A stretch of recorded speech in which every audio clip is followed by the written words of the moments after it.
بسم اللہ الرحمن الرحیم۔ وہ کون سی چیزیں ہیں جو عقل کو ایکٹیویٹ کرتی ہیں؟ کون سی چیز ہے جو عقل کو سب سے بہتر کرے؟ پہلی چیز علماء بیان فرماتے ہیں وحی ہے، وحی۔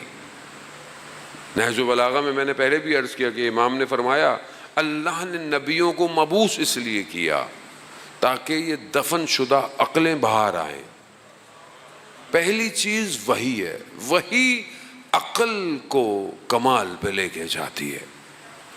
وحی یعنی اب وحی میں ہم کیا بولے مولانا صاحب ہمارے پاس تو نہیں آئیں گے اب ملائکہ، نہیں، وحی تو ختم ہو گئی۔ رسول خدا جب تک تھے وہی آتی تھی۔ اب وحی کہاں ہے؟ کلام الہی، قرآن کیا ہے؟ وحی کی صورت میں نازل ہوا قرآن ہے۔ یہ ہماری زندگی میں کتنا ہے؟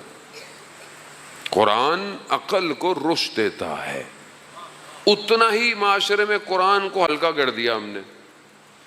اب آپ کے سامنے قرآنی محفلیں، کتنی قرآنی محفلیں ہوتی ہیں؟ رمضان میں ہوتا ہے تھوڑا بہت، بس وہ بھی تھوڑا بہت پڑھ لیتا ہے، بلکہ وہ بھی لوگوں کو بتایا دیکھو قرآن شروع کیا تو ختم کرنا پڑ جائے، وہ ڈر کے مارے شروع نہیں کرتا وہ۔ ہمارے ہاں تو آپ کانسیپٹ دیکھیں نا کیسے ہیں، شروع کیا تو پڑھنا پڑ جائے گا۔ بھائی کس نے کہا ہے جتنا پڑھنا ہے پڑھو؟ اگر جو ہمارے دوست احباب قرآن پڑھتے ہیں ان کو قرآن پڑھنے پہ اتنا لگایا کہ قرآن سمجھنا نہیں ہے، صرف پڑھنا ہے، یا تو عربی اتنی اچھی آئے کہ انسان پڑھے اور سمجھ میں آ جائے۔ جانے محترم قرآن کم ہے نا، اسلامی معاشرہ ہے۔ مجھے بتائیں ٹی وی پہ کتنا قرآن آتا ہے؟ صبح جب آپ ٹی وی کھولتا ہے تب قرآن آتا ہے، جب کوئی بھی ٹی وی نہیں کھولتا۔ پرائم ٹائم پہ کبھی کوئی قرآن کا پروگرام آیا؟ ٹی وی والا بولے گا بھائی میں پرائم ٹائم بیچوں گا کیسے؟ چلیں ٹی وی کو چھوڑو دیں، موبائل میں کتنی اپلیکیشن ہے ہمارے قرآن کی، وہی نہیں ہے۔ میں اس لیے نہیں کہہ رہا خدا نخواستہ آپ پریشان ہوں، میں بھی آپ جیسا ہوں، میں کوئی اوپر سے تھوڑی آیا ہوں، میں بھی اسی معاشرے میں رہتا ہوں۔ لیکن ایک چیز جو جاوداں معجزہ ہے جس کی حفاظت خدا نے کی ہے، خدا نے کہا، دعویٰ کیا ہے خدا نے، اگر تم 10 ایک سورت لے آؤ مقابلے میں، نہیں لا کہا 10 آیتیں لے آؤ، ایک آیت لے آؤ۔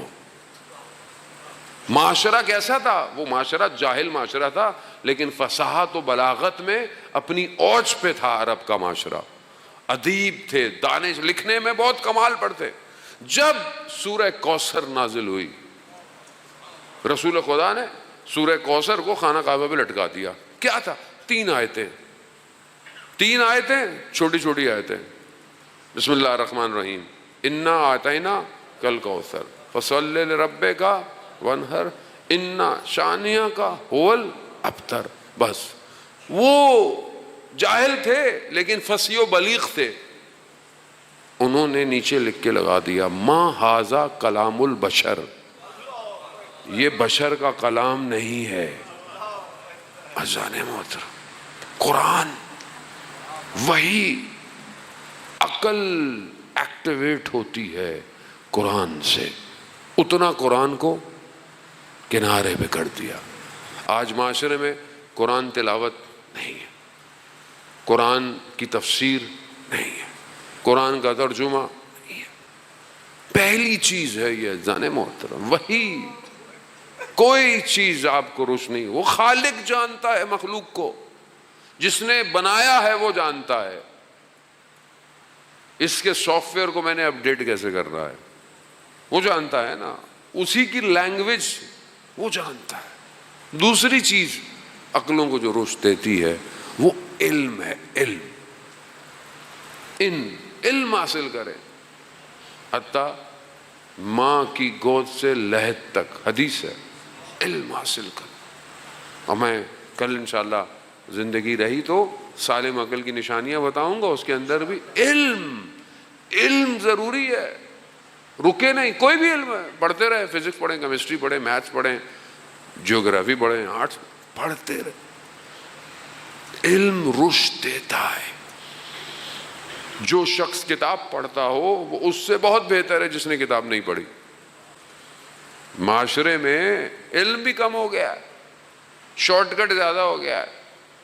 آج کل تو ویسے ہی یوٹیوب, فیس بک, ٹک ٹاک ہو گیا ہے ہر چیز. دنیا دیکھیں نا اب کیا کس کاموں پہ لگا دیا ہے. ہر کوئی یہ بنا لو وہ بنا لو, پڑھنا پڑھانا چھوڑ دو. عزیزان محترم, اپنے آپ کو آنے والے وقت کے لیے تیار کریں. امام زمانہ کو شارٹ کٹ والے جوان نہیں چاہیے, امام زمانہ کو برین چاہیے, برین جو دور اندیش ہو, جو چیزوں کو اینالائز کر سکتا ہو, جو کل کی بات کرے. کل شہر کیسے ہونے چاہیے.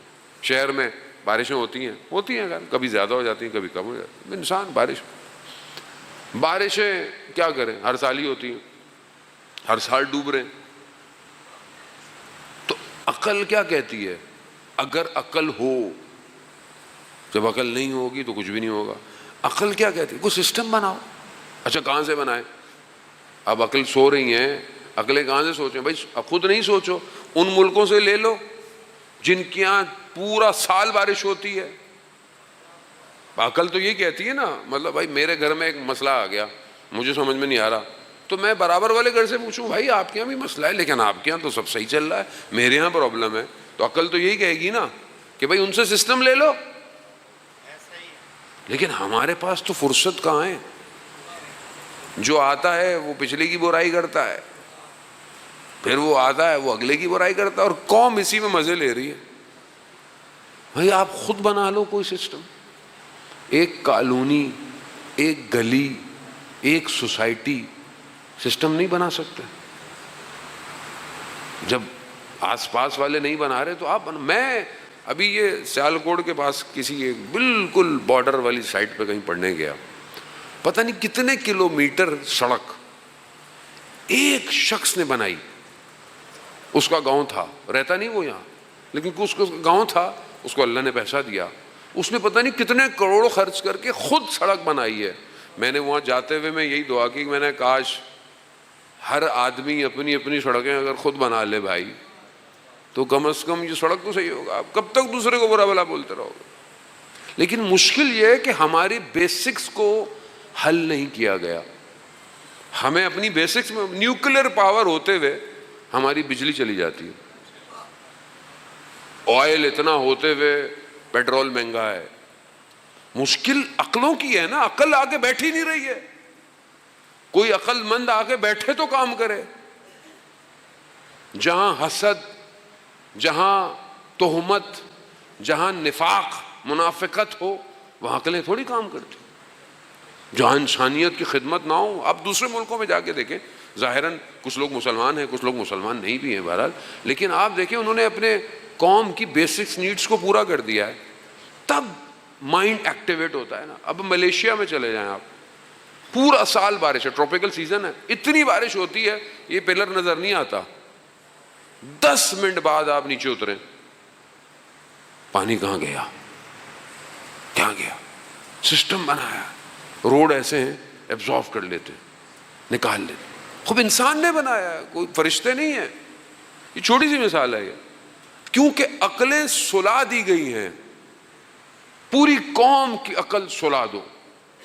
امت اب جو اسلام کے نام پر آئے اس میں اسلام کے نام پہ سلا دو, فرقوں کے نام پہ سلا دو, سیاست کے نام پہ سلا دو, پارٹیوں کے نام پہ ایک ہی گھر میں لڑوا دو, اور اصل مقصد جو خلقت کا ہے وہ بھول گئے. تو کون بچائے گا؟ کوئی نہیں بچائے گا سوائے حسین بن علی کے. کوئی نہیں بچائے گا. جانا یہ نہ ہو کوئی قوم بیدار نہ ہو. اس لیے سب سے زیادہ پریشر بھی ہمارے اوپر ہی ہوتا ہے. دباؤ, روکو, مشکل میں ڈالو. باہر سے مشکل نہیں ہوتی, اندر سے ڈال دو. اندر ایسے لوگوں کو لے آؤ جو اور مشکل ڈال دو. عقل اگر ہوگی تو ہر چیز بہتر. تیسری چیز, پہلی وہی, دوسرا علم. پڑھیں ہیں, جوان ہیں آپ, محنت کریں. جوانی کے اندر تو 16 گھنٹے پڑھنا چاہیے آدمی. ہارمونز انرجی ہے, طاقت ہے, فضول ٹائم ضائع نہ کریں. یہ کام آئے گا آپ کو, ملک کے لیے بھی کام آئے گا, قوم کے لیے بھی کام آئے گا, اور سب سے بڑھ کر امام کے لیے کام آئے گا. جتنا اسپیشلسٹ ہو سکتے ہیں اسپیشلسٹ ہو, چیزوں کو بنائیں. دنیا آپ کے لیے کھلی ہوئی ہے, کوئی نہیں روک سکتا اگر کوئی پرواز کرنا چاہے.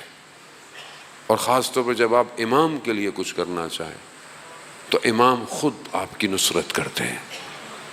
تیسری چیز, اور بہرحال آج کی مجلس میں جو عقل کو رشد دیتی ہے وہ اخلاق ہے. جس معاشرے میں اخلاق نہیں ہے وہاں عقلیں سوئی ہوئی ہیں. بڑے بڑے شخص, بڑی بڑی شخصیات آپ دیکھتے ہیں اپنے بیہیویئر اور ایٹیٹیوڈ سے پہچانی جاتی ہیں.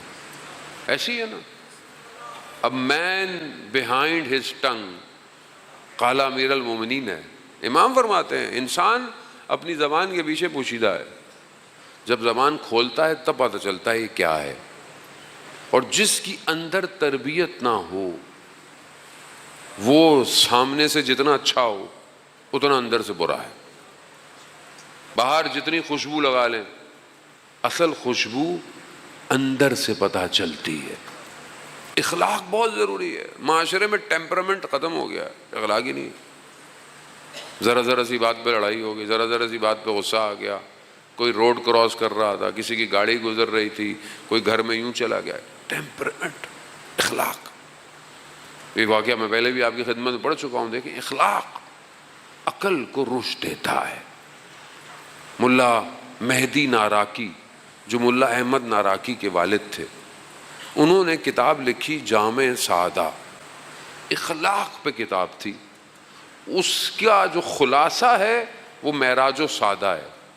معراج و سعادہ اردو کے اندر موجود ہے کتاب. یہ کتاب اردو کے اندر, یہ کتاب آپ کو مل جائے گی کہیں نہ کہیں سے, انٹرنیٹ پہ پڑی ہوئی ہے, پیسے خرچ کرنے کی ضرورت نہیں ہے, آن لائن سکینڈ کتابیں پڑھی ہوئی ہیں, تھوڑی سی زحمت کرنی پڑے گی. معراج و سعادہ, اخلاق کیسا ہونا چاہیے انسان کا بیہیویئر کیسا ہو, انسان ملتے ہوئے کیسا ہو, انسان کے ساتھ اگر کوئی کچھ حادثہ ہوتا ہے تو اس کو کیسے ہونا چاہیے.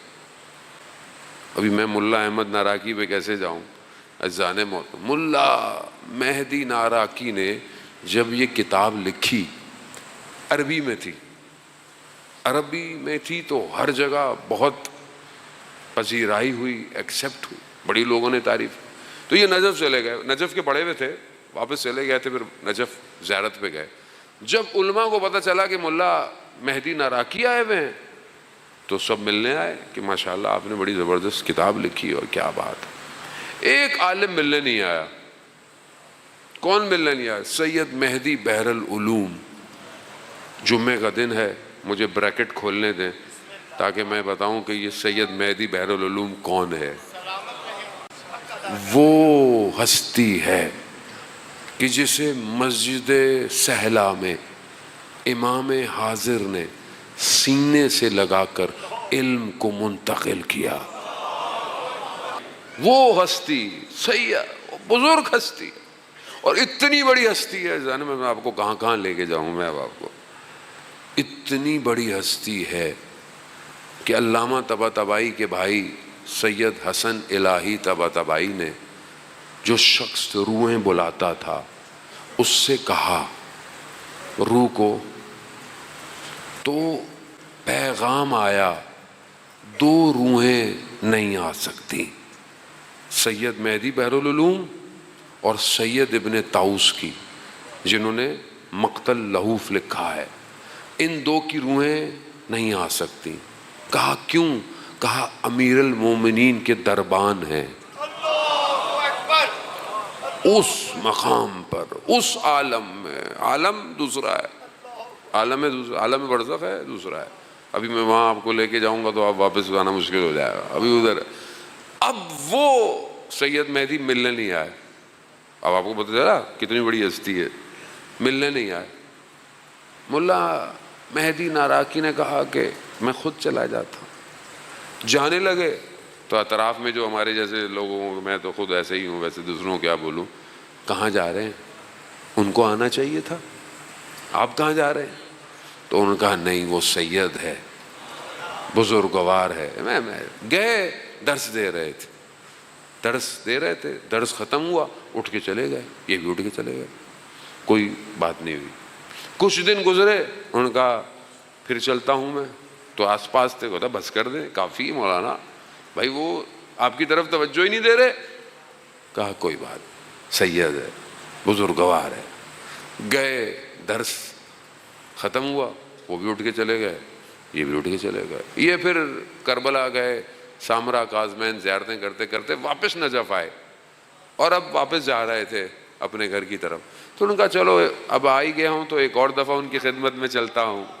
اب جیسے ہی ان کو پتہ چلا کہ ملا مہدی ناراکی آ رہے ہیں، ننگے پاؤں دوڑتے ہوئے گلی سے استقبال کیا، بٹھایا، بیٹھے، بات چیت. کہا پوچھیں گے نہیں کہ میں نے پہلے آپ کی طرف توجہ کیوں نہیں دی، آپ آئے؟ کہا نہیں مجھے علم نہیں ہے. کہا میں اصل میں دیکھنا چاہتا تھا کہ جو اخلاق کی کتاب آپ نے لکھی ہے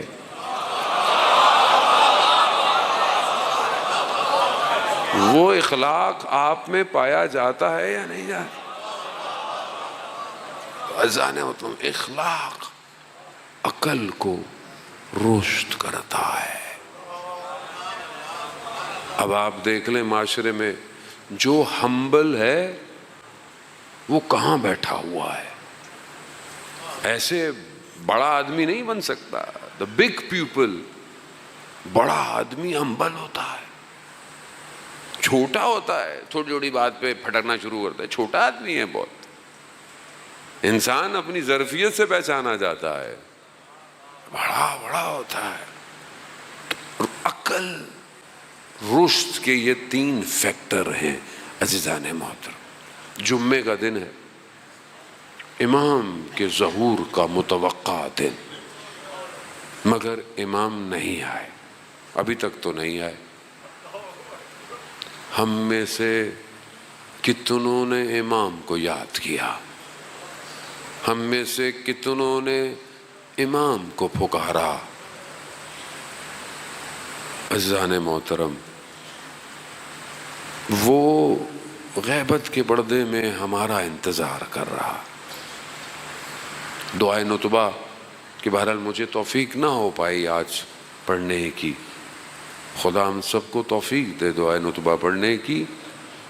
دعائے نتبہ میں فراز ہے کہ خدا مجھے کوئی ایسا مونس اور یار دے دے جس کے ساتھ میں بیٹھ کر امام پر گریہ کروں. کوئی ہو نا جس کے ساتھ بیٹھ کر میں امام کی باتیں کروں. کہاں ہوگا وہ یوسف زہرا؟ کہاں ہے؟ کس زمین کے ٹکڑے نے اسے اٹھایا ہوگا؟ اینا بدم مقتول بے کربلا، کہاں ہے جو کربلا کا بدلہ لے گا؟ کہاں ہے جو زمین اور آسمان کے متصل ہونے کا سبب ہے؟ کہاں ہے وہ؟